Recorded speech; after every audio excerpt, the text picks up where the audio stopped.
काळोजीने जर देवळात चोरी केली असेल तर चोरीच्या ऐवजात ही नथ कशी? सरकार, मी देवळात चोरी केली नाही. मी ह्या पुजाऱ्याच्या घरात चोरी केली. आपण मला काय ठाव होतं की ते घर पुजाऱ्याचं आहे म्हणून. हा चोर खोटं बोलतोय. पुजारी, तुम्ही शांत राहा, बोलू द्या त्यांना. दिस उजळल्यावर मी संदूक उघडली आणि तेव्हा मला तो देवाचा मुखवटा दिसला त्यात. आणि तेव्हाच माझ्या ध्यानात आलं की आपण पुजाऱ्याच्या घरात चोरी केली म्हणून.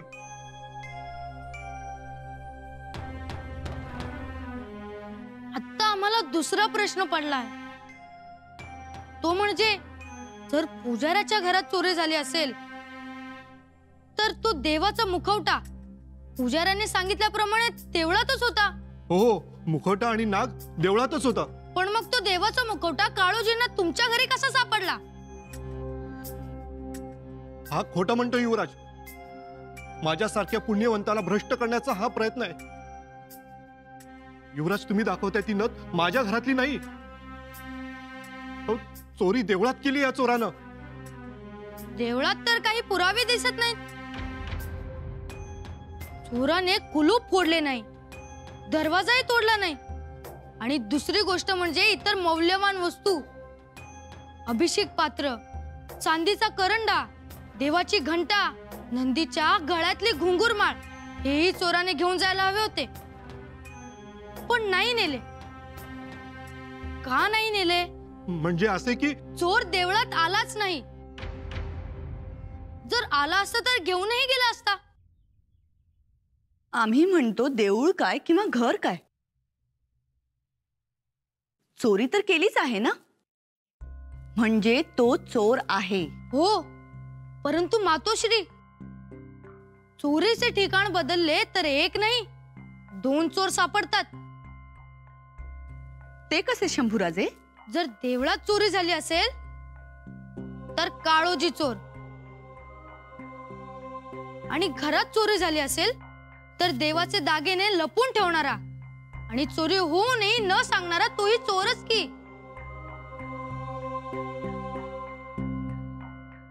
आमच्या अल्पबुद्धीनुसार आम्हाला असे वाटते की दागिन्यात ही नथ सापडली म्हणजे चोरी खरातच झाली. जी सरकार, जेव्हा संदूक उघडलेला आणि देवाचा मुखवटा बघितला आणि माझ्या काळजाचा ठोका चुकला. सरकार, आपल्या हातानं देवाची चोरी झाली म्हणून जीवाला घोर लागलाय, घोर लागलाय हो साहेब. अरे एवढा जर जीवाला घोर लागला म्हणतोस तर मग तू ते दागिने गावाला माघारी का दिले नाहीत? अहो, मला गावकऱ्यांनी मारलं असतं, मी चावल बी घेतली. गावकरी लय खवळलं होतं आणि तेव्हा मी ठरवलं आपण राजगडावर जायचं.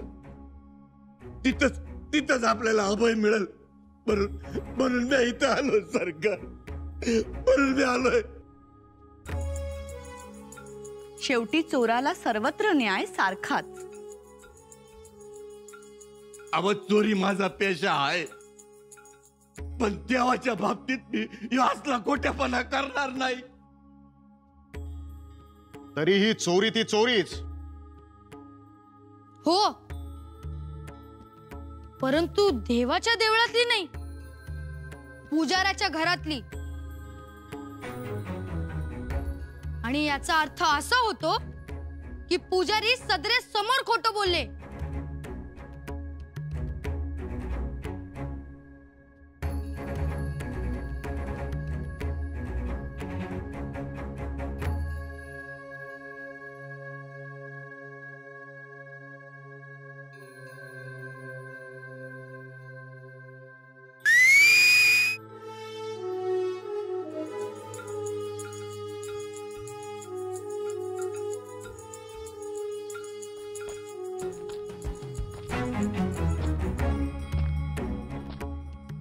हुकुम सरदार. राजगडावर काळूजीला सत्र समोर उभा केलाय. अगा माझ्या देवा. आता चोरी कबूल केली तर शिवाजी राजाचं कायदे लय वांगाळ आहेत. हात नाही तर पाय गडावरच इसरून यावं लागतंय. पुढच्या खबरीची वाट बघू, तवर तयारीत राहा. वय सरदार. स्वराज्याचे न्यायाधीश या नात्याने आपले काय म्हणणे आहे?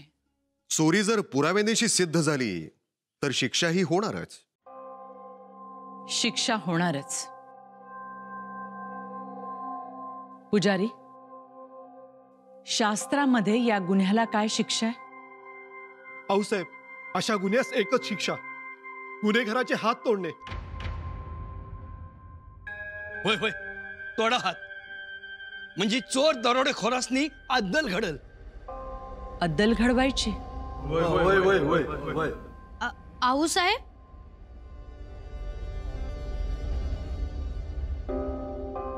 बोला शंभूराजे, तुम्हाला काय वाटतंय? परंतु न्यायासनासमोर बोलणे योग्य नाही. शंभूराजे, असे काही नाही. आम्ही न्यायाधीश असलो तरी आपण युवराज आहात. आणि काळूजी चोराने देवळात नाही तर पुजाऱ्याच्या घरात चोरी केली हे तुम्ही सिद्ध केलंय. आम्ही तर म्हणतो, आपणास करायचा असेल तर आपण न्यायनिवाडा करावा. अहो पंत, ते युवराज असले तरी लहान आहेत ते. हो, कोणीतरी जाणत्यानेच न्याय करावा. नीतीच धरून असेल तरच आम्ही ग्राह्य धरू, चिंता नाही. बोला युवराज, काय शिक्षा द्याल? शिक्षा एकच. उद्या सकाळी काळूजीच्या हातून महादेवाला अभिषेक करून त्याच्याच हाताने देवाला मुखवटा घालावा.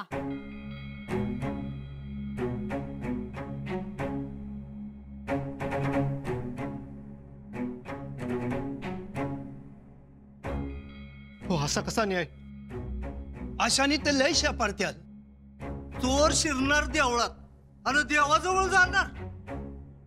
हो, जाणार. शंभूराजे, रयते समर्पक उत्तर द्या. पण आऊसाहेब, चोराला सन्मान देण्याची प्रथा स्वराज्यात नाही. त्यावर फेरविचार व्हावा. बोला बोला शंभूराजे. आऊसाहेब, हात जोडून विनंती आहे. देवा धर्माचं काम आहे, न्याय तुम्हीच करावा. न्याय केलाय. तो न्याय असा का केला हे शंभूराजे सांगतील.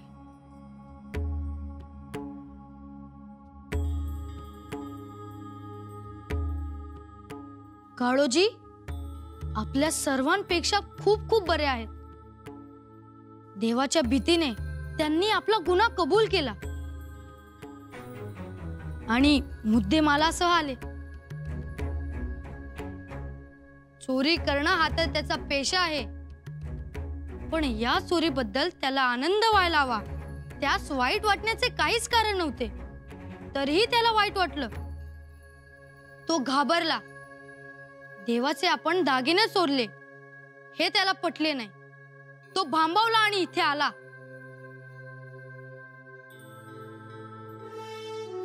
आणि तुम्हाला देवाची भीती नाही वाटली? देवाचे अलंकार, देवाचे ऐवज चोरीला गेलेत हे लक्षात आल्यावर तुम्ही बेफिकर राहिलात. सरकारात वर्दीही दिली नाहीत. आणि दुसरे, देवाचे अलंकार, देवाचे ऐवज घरी घेऊन जाण्याचा तुम्हाला काहीच अधिकार नाही. खरे गुन्हेगार तर तुम्ही आहात. शिव शिव शिव शिव, हा कुठला न्याय? काय चुकीचं बोललं युवराज? बरोबर आहे. बरोबर. पंत, बरोबर चूक सांगणे हा आपला अधिकार. आऊसाहेब, युवराजांनी योग्य तोच न्याय केला आहे.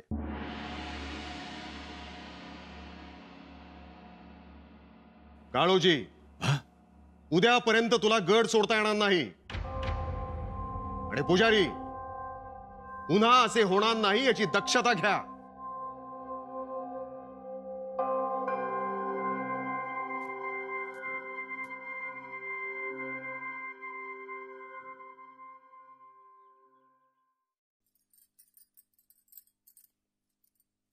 देवाच्या मुखवट्यामुळे किती मुखवटे कळले आपल्याला. तर हो, पण आता काय करायचं? खराब झाल्यात हात लावून लावून. चंदनाच्या पिवळीनं आणि पांढरीनं देव मुखवटा आणि देवनाग धुवून काढावेत. मग गुलाबाच्या पाण्यातून काढून देव्हारात ठेवून मगच पंतांकडे द्यावेत.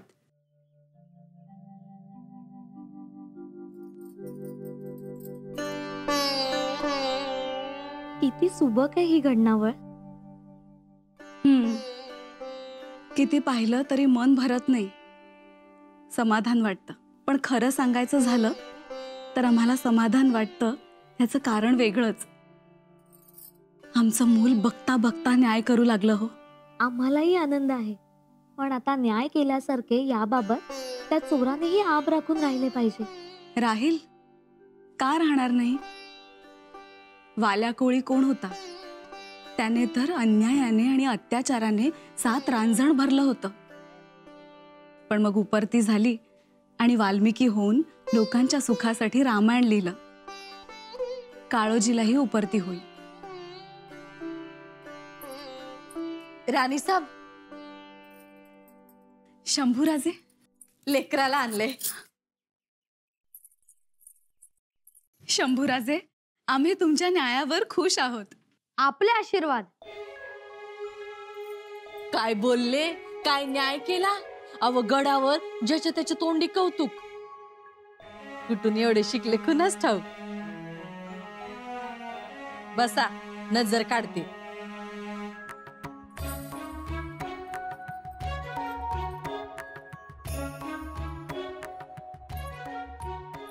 मासाहेब, आम्ही माणसातली काच ओळखली. माणसातली काच नाही, आपण हिरा ओळखला. हल्ली एवढी प्रामाणिक माणसं आहेत कुठे? आपण चोरातला प्रामाणिकपणा ओळखलात, त्याला न्याय दिलात. एक मोठं काम झालंय तुमच्या हातून. आम्ही जाऊ? थांबा, काळा लावू द्या. तुळशी ग बाई तुझ्या मंजुळीला घुंगरू, तुला घालतो ग पाणी ज्ञानवंत भावले करू.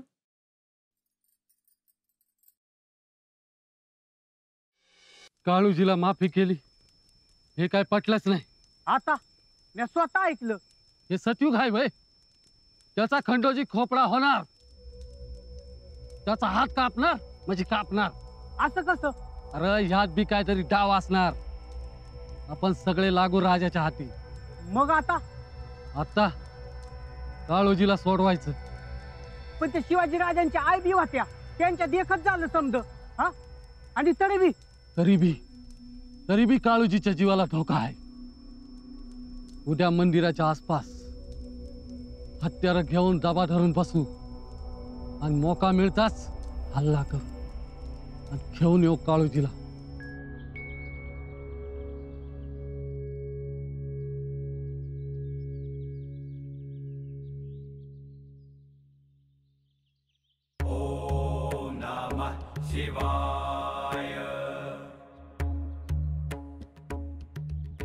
आऊसाहेब, अव आज पतुरी या हातानं लय वंगाळ काम केलीत बघा. लय लय रगात वाहिलं या हातानं. माझी लायकी नाही हो. जुने विसरायचे आता. पूजेकडे लक्ष द्या. काळोजी, तुझ्यातल्या चांगुलपणामुळे तू देवाच्या जवळ आलायस हे लक्षात ठेव. जी जी.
आऊसाहेब,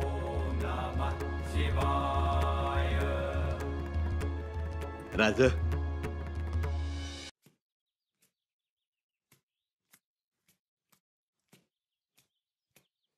काळोजी,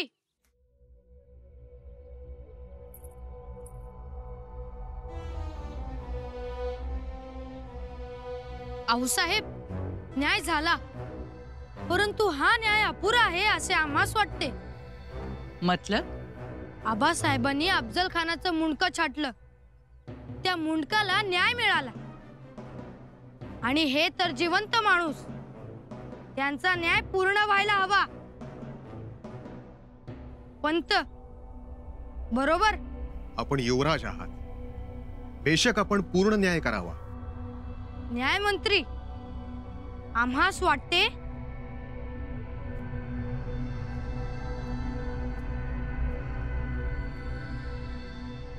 यापुढे यांनी चोरी करू नये, म्हणून यांच्या हातास आम्ही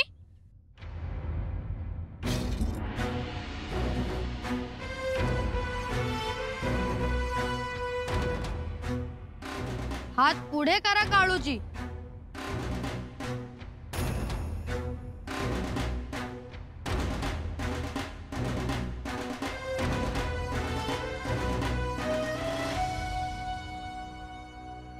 त्यांच्या हातात आम्ही तलवार द्यावी म्हणतो. घ्या काळोजी. राज, आऊसाहेब, यापुढे तुम्ही गड सोडून कुठेही जायचे नाही. तलवार घोडा सरकारातून मिळेल. पंत, काळोजींना सैन्यात भरती करून घ्यावे. शाबास शंभूराजे, शाबास.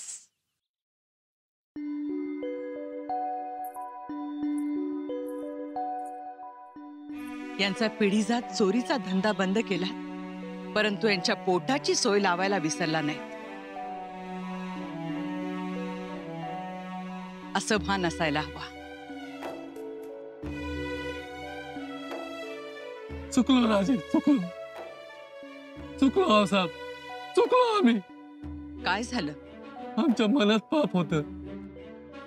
आम्हासनी वाटलं तुम्ही काळोजीचा खोपळा करणार, पण नाही, तुम्ही तर देव माणसं आहेत. आम्ही काळोजीला पळवून न्यायला आलो होतो, पर आता आम्हासनी तुम्हीच जखडून ठेवलंय.